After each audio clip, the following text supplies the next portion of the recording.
Assalamualaikum warahmatullahi wabarakatuh. Bismillah, alhamdulillah, wassalatu wassalamu ala rasulillah Sayyidina Muhammad wa ala alihi wa sahbihi wa mawala. Rabbi syrah li sadri wa yassir li amri wahlul 'uqdatam min lisani yafqahu qawli, amma ba'du. Pada kesempatan siang hari ini, secara rutin kita akan mencoba untuk membahas tentang permasalahan yang terkait dengan masalah kitab kuning. Ini menjadi penting untuk selalu kita kaji, selalu kita diskusikan, karena membaca kitab itu menjadi problematis. Itu adalah merupakan problematika yang tidak hanya dihadapi oleh kalangan dunia formal, lembaga pendidikan formal, sekolah dan seterusnya. Bukan hanya lembaga itu yang memiliki problem bagaimana mempercepat, bagaimana memberikan kemampuan mengantarkan peserta didiknya untuk sampai pada membaca kitab. Bukan hanya lembaga pendidikan formal, di tingkat pondok pesantren sekalipun sekarang yang namanya membaca kitab itu menjadi problem. Oleh sebab itu, diskusi tentang masalah ini menjadi penting untuk selalu kita hadirkan, menjadi penting untuk selalu kita wacanakan, kita diskusikan. Itu menjadi penting, gitu ya. Sebuah lembaga yang ingin menjadikan santrinya, yang ingin menjadikan peserta didiknya, yang ingin menjadikan muridnya itu bisa membaca kitab, itu menurut saya harus rasional. Kegiatan-kegiatan yang ada dan ditawarkan dalam lembaga itu harus mencerminkan, harus pada akhirnya menyampaikan peserta didik sampai pada titik tujuan, yaitu bisa membaca kitab. Oleh sebab itu, hal penting yang harus diketahui menurut saya adalah kira-kira unsur untuk kemudian bisa membaca kitab itu apa saja, gitu. Ya, ini juga berfungsi bagi sampean. Kira-kira sampean pada akhirnya sedang mengarah kepada satu titik yang namanya membaca kitab, atau fahmul makruh, atau fahmul kutub, atau tidak. Jadi kalau seandainya kita fahmul kutub itu misalnya, ya, fahmul kutub itu, ini unsurnya mesti 3 ini. Yang pertama itu sampean itu harus ngerti apa itu qawaid. Yang kedua itu sampean butuh banyak apa, mufradatnya itu harus banyak. Kemudian yang ketiga itu tatbiknya. Ini harus ini. Ya. Kalau seandainya sampean itu hanya ngerti qawaid tapi mufradatnya sedikit, bermasalah. Pun juga demikian ketika dibalik, mufradatnya misalnya banyak, qawaidnya nggak bisa sama sekali, bermasalah. Ya. Atau kalau seandainya panjenengan semuanya itu misalnya qawaidnya bagus, mufradatnya bagus, akan tetapi dalam bidang tatbiknya, penerapannya itu bermasalah, itu juga bermasalah. Oleh sebab itu, sebuah lembaga yang menetapkan fahmul makruh sebagai tujuan utamanya, kegiatannya itu harus dalam rangka memperkuat qawaidnya, harus dalam rangka memperbanyak mufradat santri-santrinya, harus juga kegiatannya itu dalam rangka tatbik, ya, harus dalam rangka menerapkan kaidah yang sudah difahami oleh murid-murid kepada mufradat yang sudah dihafal. Mesti tuduh ini. Jadi besok sampean umpamane jadi guru, ya, kemudian sedang ngajari murid-murid sampean, santri-santri sampean untuk bisa baca kitab, untuk fahmul kutub, bisa memahami kitab. Semua kegiatan yang ada itu harus diarahkan kepada titik ini. Harus ada sesi, harus ada satu kegiatan yang konteksnya itu memperkuat qawaid. Harus ada satu kegiatan yang konteksnya itu tujuan utamanya itu adalah memperbanyak mufradatnya. Harus ada kegiatan yang tujuan utamanya itu adalah bisa menerapkan kaidah yang kemudian difahami oleh siswa itu kepada mufradat yang sudah dihafal. Kalau seandainya tidak dalam konteks itu, maka sebenarnya tujuan fahmul kutub yang ditetapkan oleh lembaga itu adalah nggak beneran, nggak serius itu. Hanya katanya aja, mengklaim dirinya saja sebagai pusat kajian kitab kuning misalnya. Tapi kalau kegiatannya tidak dalam memperkuat 3 ini, sebenarnya itu tidak akan sampai pada tujuan yang namanya membaca kitab. Sehingga kalau seandainya ini diterapkan kepada panjenengan semuanya, kita bisa mengkoreksi diri kita, kita bisa mengevaluasi diri kita, apakah qawaid kita sudah cocok apa tidak, sudah bagus apa tidak, apakah mufradat kita sudah banyak apa tidak, apakah penerapan yang kemudian tatbik itu menerapkan kaidah pada mufradat itu sudah banyak atau tidak, sudah mampu, sudah bagus atau tidak. Mungkin akan ada pertanyaan, kenapa Ustadz kok harus tatbik, misalnya begitu. Seperti yang sering saya tegaskan kepada panjenengan semuanya, tatbik ini penting karena kebetulan tulisan Arab itu tidak berharokat. Ini saya selalu contohkan mem nun misalnya. Ya, mem nun itu memungkinkan dibaca man, misalnya, memungkinkan dibaca man, memungkinkan juga dibaca min, karena kebetulan tidak ada harokatnya. Memungkinkan juga dibaca manna. Tulisannya sama, mem nun, tapi memungkinkan dibaca man, memungkinkan dibaca min, memungkinkan dibaca manna. Ini sama-sama benarnya ini. Kalau seandainya dibaca man ini masuk dalam kategori isim, kalau seandainya dibaca min ini masuk dalam kategori huruf, kalau seandainya dibaca manna ini masuk dalam kategori fi'il. Gitu.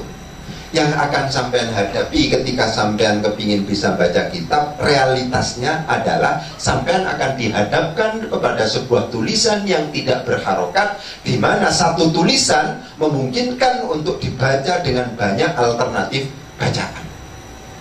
Ya, orang yang bisa baca kitab ini kenapa Ustadz? Orang yang bisa baca kitab itu adalah orang yang mampu ya memberikan alternatif yang banyak untuk satu tulisan. Ya, orang yang bisa baca kitab itu apa Ustadz? Orang yang mampu memberikan alternatif bacaan yang banyak untuk satu tulisan. Karena tulisan satu kemudian alternatif bacaannya banyak itu tidak hanya terjadi pada mem nun. Ya, misalnya tentang lam mem, misalnya alif misalnya, ini memungkinkan dibaca lama, memungkinkan juga dibaca lima, memungkinkan juga dibaca lama. Itu misalnya hamzah alif misalnya, al-hamzah lam alif misalnya, ini memungkinkan dibaca ala sebagai huruf tambih misalnya, ya kan, dibaca illa sebagai huruf istifna misalnya yang berarti kecuali. Juga bisa dibaca illa yang merupakan pengidghaman dari in dan la dan plus la. Wa in la lan lamun ora, dan jika tidak fala maka tidak misalnya. Jadi yang akan sampai hadapi itu adalah lafaz-lafaz yang tidak berharokat, yang memungkinkan satu tulisan itu dibaca dengan banyak alternatif bacaan. Sehingga kenapa kok kemudian tatbik ini menjadi penting? Lebih disebabkan karena karakter dari tulisan Arab itu seperti itu. Kalau seandainya kita hanya ngerti qawaid saja, hafal saja misalnya, akan tetapi tidak mampu melakukan improvisasi, tidak mampu bersikap kira-kira satu tulisan ini tulisannya apa saja ya, itu tidak biasa. Sehingga seperti yang sering saya katakan, kita terkena penyakit terpesona pada pandangan pertama itu. Ya, nek koyong ini mesti diwaca ba'da misalnya. Padahal memungkinkan ini dibaca bu'dun, memungkinkan artinya jauh, memungkinkan dibaca ba'da. Satu tulisan itu memungkinkan dibaca dengan banyak alternatif bacaan. Oleh sebab itu panjenengan setelah qawaidnya bagus, mufradatnya bagus, panjenengan harus dilatih tatbik. Kira-kira man yang merupakan isim ini kira-kira pada akhirnya disebut sebagai isim mausul. Apakah termasuk isim syarat? Apakah termasuk dalam kategori isim istifham misalnya? Ya, sudah disebut sebagai kalimat isim. Iya, wacana ini man ini. Ya, tapi ternyata belum selesai. Man iki kemudian isim, man yang merupakan isim, mem nun yang kemudian dibaca man ini, yang selanjutnya kita sebut sebagai isim ini, kira-kira statusnya sebagai isim mausul, apa isim syarat, apa isim istifham, itu juga bermasalah. Kenapa kok kemudian tatbik itu menjadi penting? Kapan disebut sebagai isim mausul, kapan disebut sebagai isim syarat, kapan disebut sebagai isim istifham misalnya, itu semuanya pada tatbik inilah kemudian diajarkan. Rek umpamane sampean kepethuk mim nun, kok kemudian ada di awal kalimat, ya misalnya triknya begitu, dan yang satu sesudahnya itu kemudian fiil, selanjutnya ada jawab syaratnya, maka man itu adalah termasuk dalam kategori isim syarat. Artinya barang siapa? Rek umpamane sampean itu kemudian misalnya bertemu dengan lafadz mim nun, bacaannya man, ono do awal kalimat, masuknya do isim, misalnya mar rabbuka, misalnya itu man disebut sebagai isim istifham, misalnya. Lain konsekuensinya antara disebut sebagai isim istifham dengan disebut sebagai isim syarat dengan disebut sebagai isim mausul, itu beda. Disinilah kenapa kok kemudian yang namanya membaca kitab itu menjadi sulit, lebih disebabkan karena itu. Baca kitab ini kok angel. Oleh sebab itu umpamanya ono wong bujuk-bujuk maca kitab itu gampang, maca kitab itu gampang, setengah bulan itu bisa selesai dengan pelatihan, 6 bulan selesai. Itu bujuk-bujuk itu gak temenanan iku. Ya kan? Gak mungkin. Ya kan? Kita sudah studi komparatif lah, ke Lirboyo pernah, ke Ploso pernah, ke Sarang pernah, ke Langitan pernah. Kita sudah ke studi komparatif. Ya, ternyata asumsi dasar dari mereka, mulai dari tingkat dasar sampai lulus, mereka mematok berapa tahun? 9 tahun. Ini rasional. Ya kan? Kalau seandainya metode-metode instan itu adalah bagus, hebat, ya, bisa gampang menyelesaikan masalah, mengantarkan murid-murid bisa membaca kitab, kira-kira gak ono wong sing mondok nang Lirboyo, nang Sidogiri, nang tidak ono kuwi. Tapi kenyataannya apa? Kenyataannya wong justru memilih Lirboyo, memilih Sidogiri, memilih Ploso, memilih Langitan, memilih Sarang, yang asumsi mondoknya itu minimal 9 tahun baru dianggap tutup pondokane. Itu mencerminkan mama bahwa kitab itu sulit. Bagaimana sampai menguasai qawaidnya, bagaimana sampai menguasai mufradatnya, bagaimana dilatih tatbiknya, itu memang sulit. Oleh sebab itu saya minta kepada teman-teman yang sekarang masih usianya misalnya tingkat SMP, SMA, kudu sabar.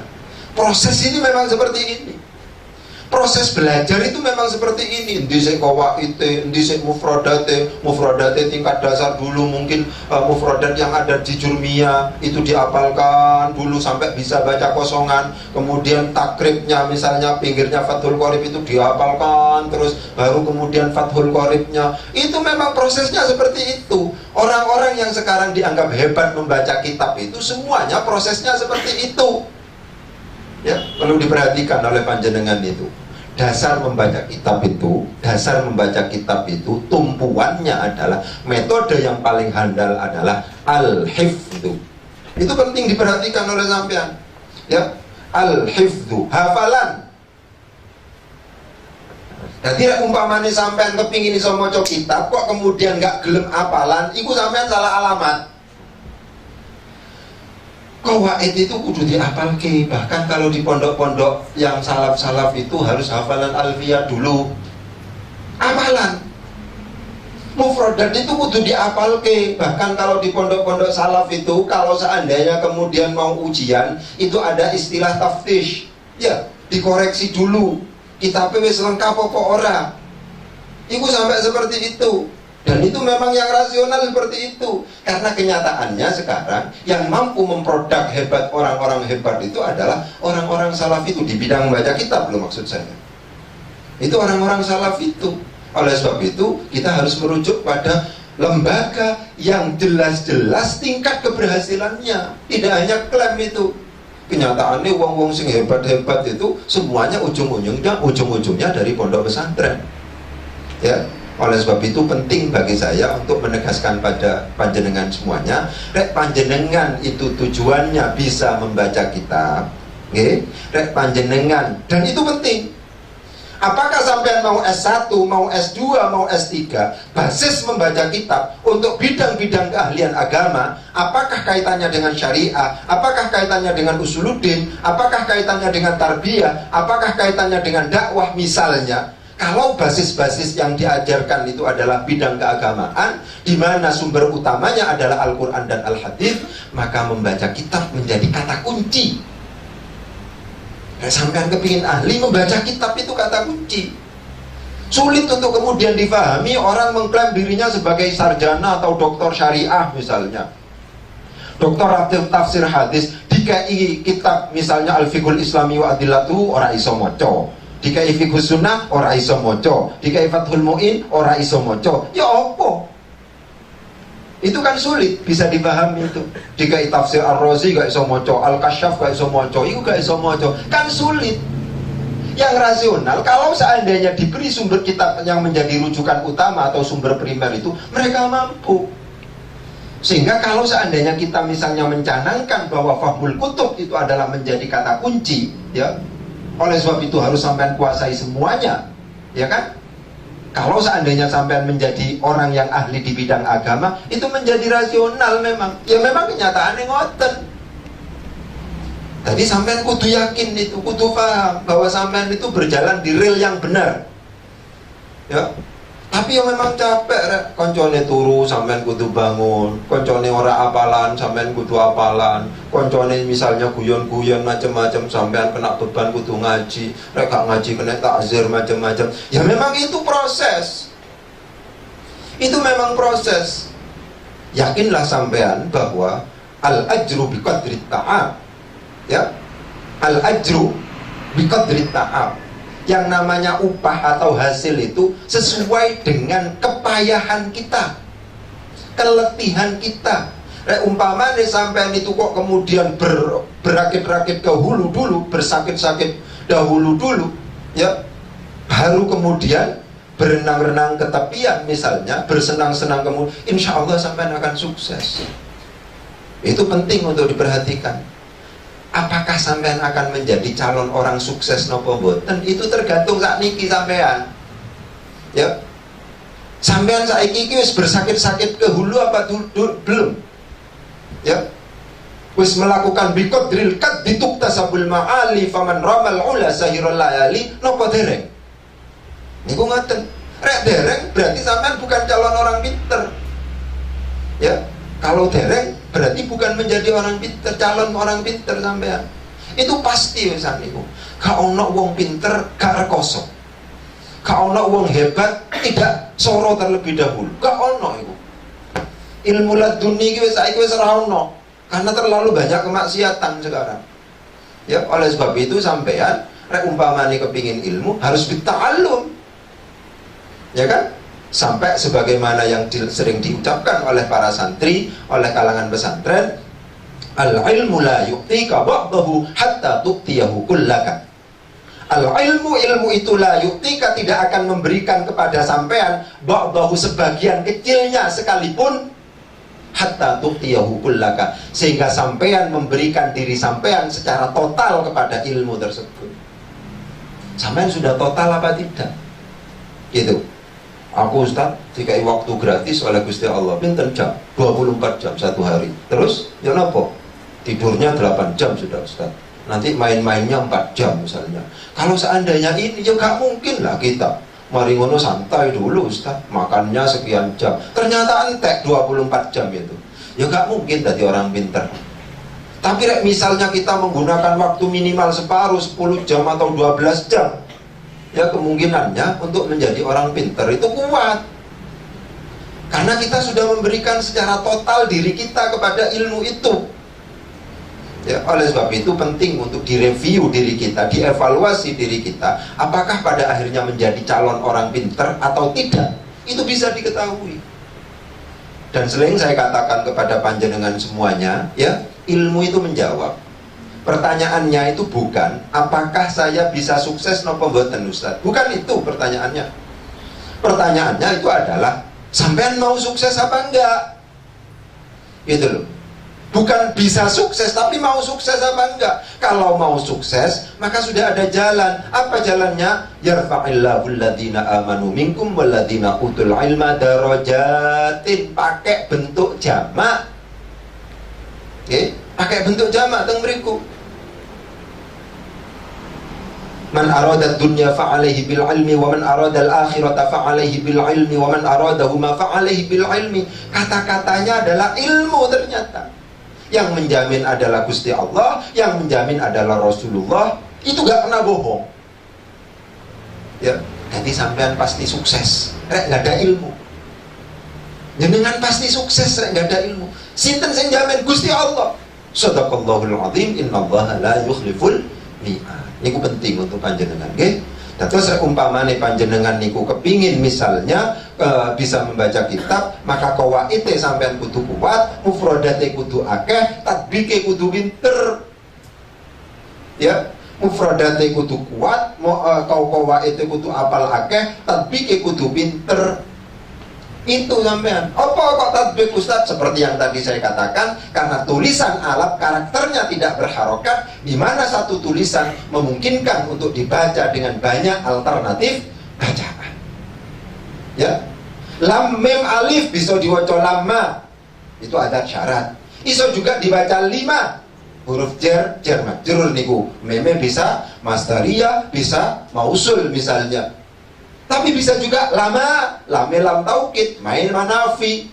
Angel rek wis kaya ngono iku. Oleh sebab itu aja percaya sampean rek mamane ono metode-metode yang jarinya handal, yang katanya handal, hanya menawarkan 6 bulan. Tak ono ceritane iku.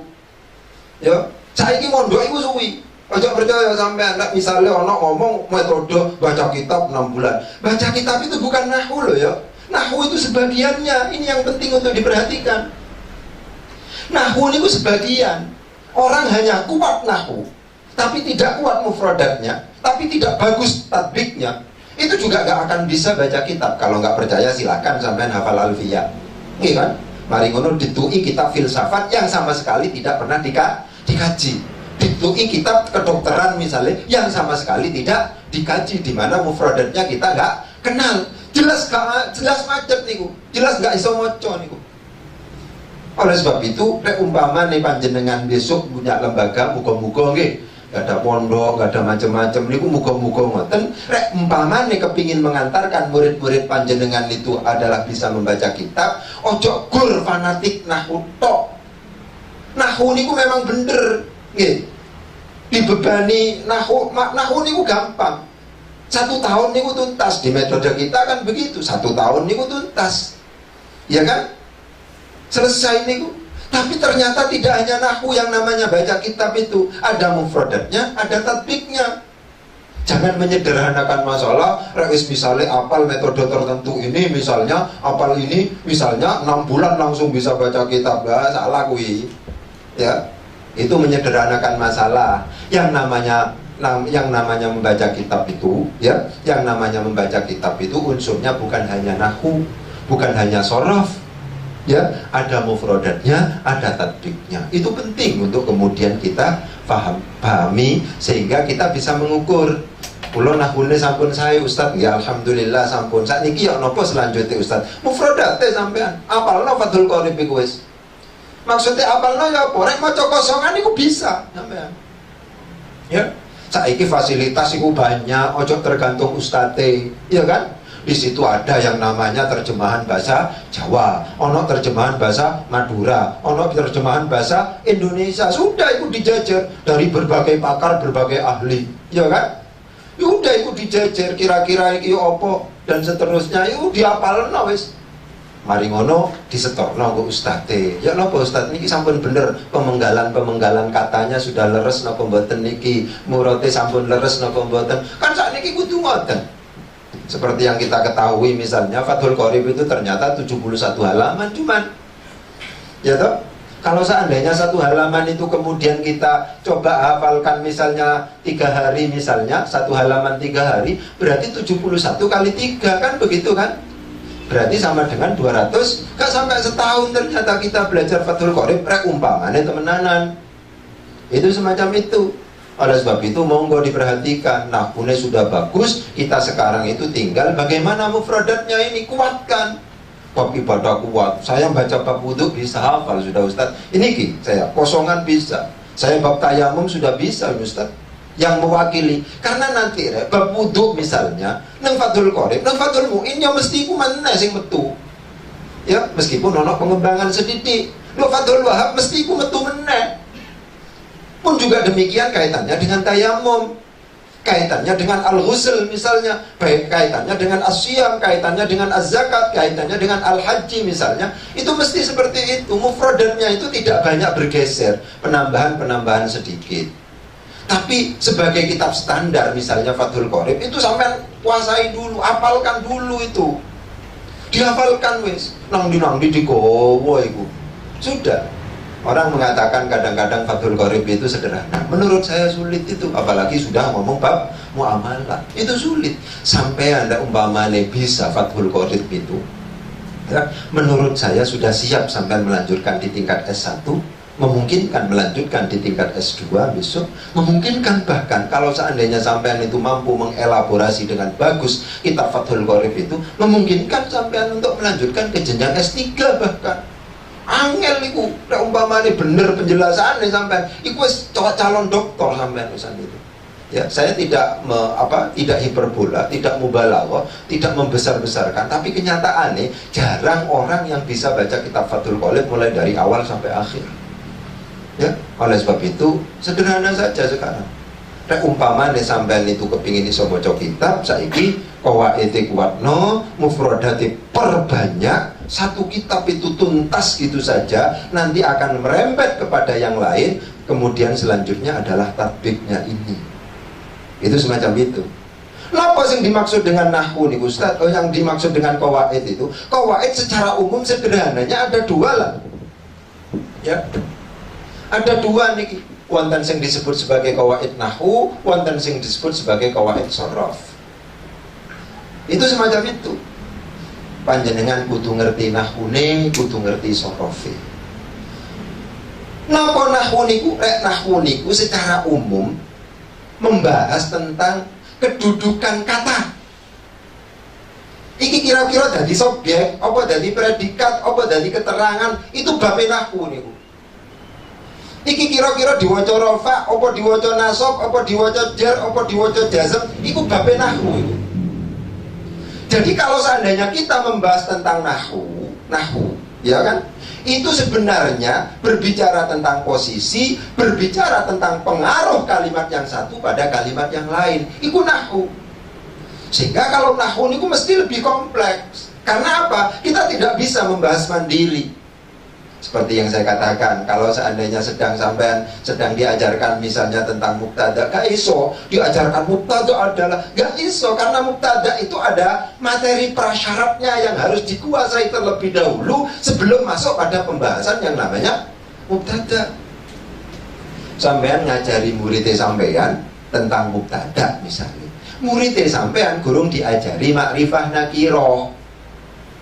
Ya gak mungkin bisa. Apa sebabnya? Yang namanya mubtada itu kudu terbuat dari isim makrifat. Wala yajuzul ibtida bin nakirah. Yang namanya mubtada itu tidak memungkinkan untuk dibuat dari isim nakirah, kecuali nanti ada musawwighat. Kan malah berat. Ya, sampean nanti ngajar apa kok muridnya sampean rek bab nahwu misale. Saya akan berbicara tentang kaitan ini. Saya akan membahas fa'il. Ojo kesusu diajari fa'il nggih muridnya sampean. Kan kudu ngono. Sebelum diajari fa'il muridnya sampean itu kudu diajari konsep tentang maklum dan majhul.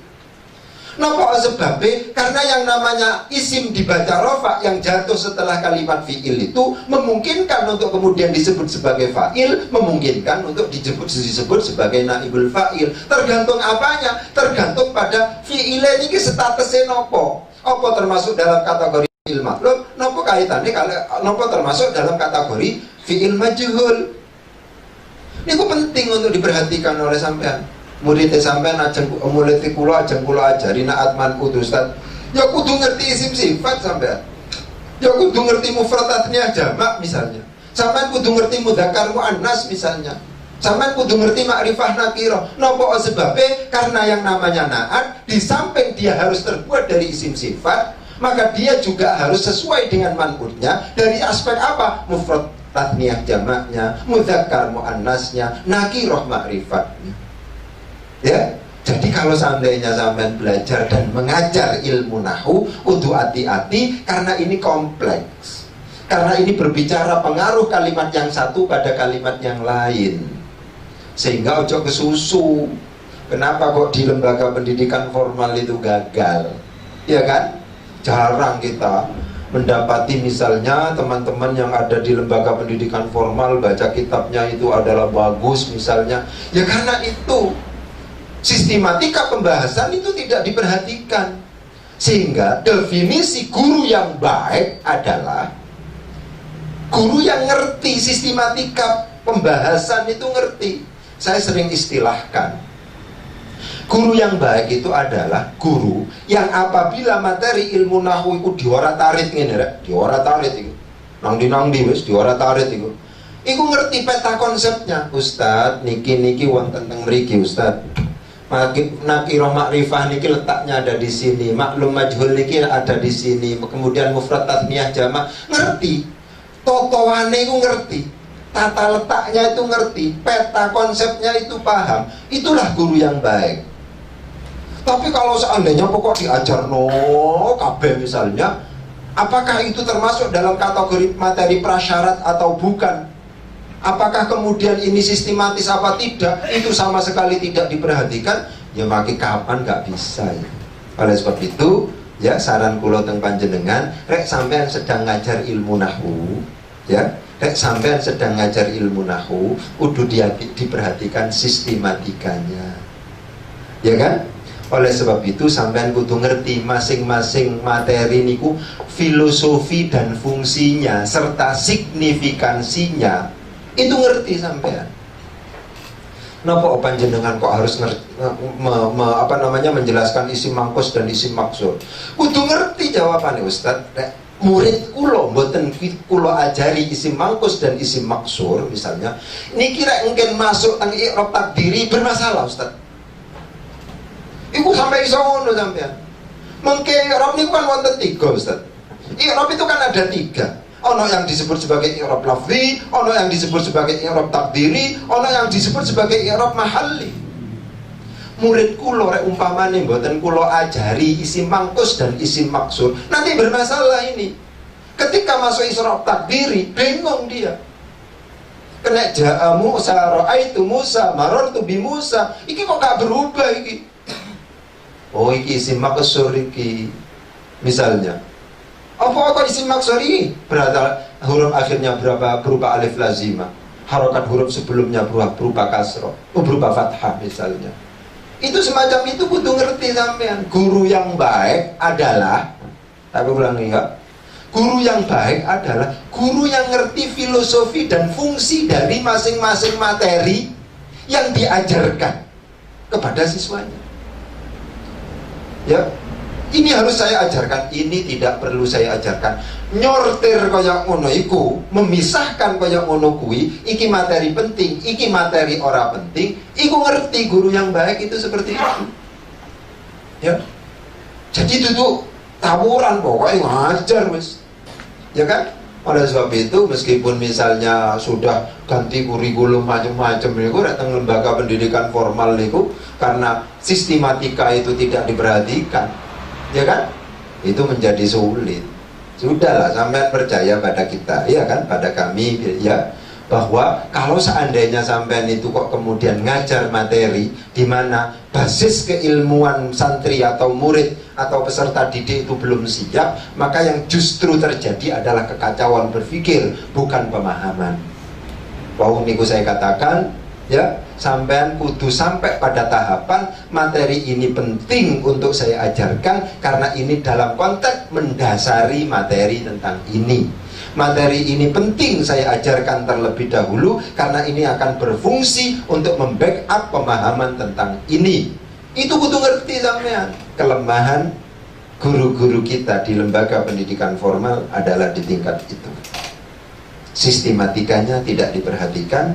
Oleh sebab itu kita tidak banyak menemukan contoh di mana produk pendidikan formal di bidang membaca kitab itu bagus-bagus. Rata-rata, apakah itu di tingkat MTS, apakah di tingkat aliyah, apakah bahkan di tingkat perguruan tinggi, yang kemudian pinter itu biasanya ujung-ujungnya karena mondok, karena di pesantren. Oleh sebab itu yang harus kita tiru dalam konteks membaca kitab itu adalah pondok pesantren memang. Ya, pondok pesantren yang harus kita tiru. Itu semacam itu. Jadi nahwu niku berbicara tentang kaitan kalimat yang satu pada kalimat yang lain. Oleh sebab itu, kalau seandainya sampean itu mengajar nahwu, maka sistematika materi ini harus diperhatikan. Ini materi prasyarat, ini materi inti. Rek sorof niku napa? Inti dari sorof niku berbicara tentang sigot. Sigot niku apa, Ustaz? Niku jenis kata. Iki fi'il madhi, Ustaz. Iki fi'il mudhari, Ustaz. Ini masdar. Ini isim fa'il karena mengikuti wazan fa'ilun. Misalnya seperti itu loh. Niki karena didahului oleh mem yang ditoma, harokat huruf sebelum akhir niku dikasrah, Ustaz. Niki namanya isim fa'il, Ustaz. Niki isim maf'ul lebih disebabkan karena ini didahului oleh huruf mem yang ditoma, harokat huruf sebelum akhir di fathah. Iku sigot, iku pembicaraan tentang sorof itu. Ya. Nah, oleh sebab itu sorof niku lebih mudah. Apa sebabnya? Tidak berbicara kaitan kalimat yang satu pada kalimat yang lain. Pembahasan sorof itu pembahasan mandiri. Kalau nahu kenapa kok jadi fa'il masih ngelirik tonggone? Iya, karena ini jatuh setelah fi'il maklum. Iya kan? Ini kenapa kok disebut sebagai naibul fa'il? Gak iso jawab langsung, gak iso. Saya ngelirik tonggone ya. Iku nahu berarti karena pengaruh kalimat yang satu pada kalimat yang lain. Tapi kalau sorof itu tidak. Gitu ya. Sorof itu adalah pembahasan mandiri. Gak usah ngelorok, ngelirik pada teman tetangganya. Pokoknya dia mengikuti wazan fa'ilun. Pokoknya dia misalnya didahului oleh huruf mudhari'ah, itu langsung iki fi'il mudhari iki wis. Misalnya, iki fa'ilun isim fa'il iki wis. Ngono wis. Jadi sorof niku lebih sederhana. Ya, dan sorof itu nanti kita akan membicarakan secara berkala. Ya apa caranya belajar sorof, ya apa caranya belajar nahwu, ya apa belajar yang lain itu dalam episode-episode berikutnya. Ya, jadi dalam konteks sekarang ini yang paling penting untuk dipertahankan, ya, mugi-mugi panjenengan besok diamanai oleh Gusti Allah untuk menjadi pemangku lembaga, gitu ya. Apakah pondok pesantren, apakah lembaga pendidikan dan seterusnya. Rek umpama nih besok sampean dua lembaga dan kemudian menetapkan fahmul kutub sebagai tujuan utamanya, jangan lupa, bahwa yang namanya membaca kitab itu ada 3 unsur itu. Membaca kitab itu tidak identik dengan nahwu sorof. Nahwu sorof niku sebagian, bahkan bagian kecilnya dari membaca kitab. Ada unsur yang lain selain nahwu sorof. Apa itu? Mufrodat. Ini yang berat ini. Butuh konsistensi untuk hafal mufrodat yang banyak itu. Ya kan? Butuh istiqomah, butuh komitmen, butuh pengawasan, dan bahkan kadang-kadang butuh takzir. Jadi rek kene sampean ono takzir ora apal kudu ngadeg. Ya aja protes sampean, itu sedang memperbaiki sampean. Yang paling berat itu menurut pengalaman saya, justru kaitannya dengan unsur-unsur membaca kitab itu mufradatnya itu. Itu umpamanya tidak tegas sebagai seorang guru, itu kecenderungannya jalan di tempat, ya kan? Ya, jadi pertama yang dihafalkan bab wudu, mari ngono bab misalnya ghusl, mari ngono bab tayamum, mari ngono sembarang misalnya ya. Terus sampai bab poso, ketika bab poso bab wudu lali meneh. Kan ngono muter terus, ya kan? Sing wis suwi lali meneh, kan itu kemungkinannya. Gitu ya. Oleh sebab itu penting untuk kemudian diperhatikan, bahwa banyak hal yang harus dipikirkan ketika kemudian yang namanya membaca kitab itu menjadi tujuan utama. Ya, mungkin untuk sesi kali ini kita cukupkan dulu, ya. Kurang lebihnya mohon maaf. Wabillahi taufiq wal hidayah. Wassalamualaikum warahmatullahi wabarakatuh.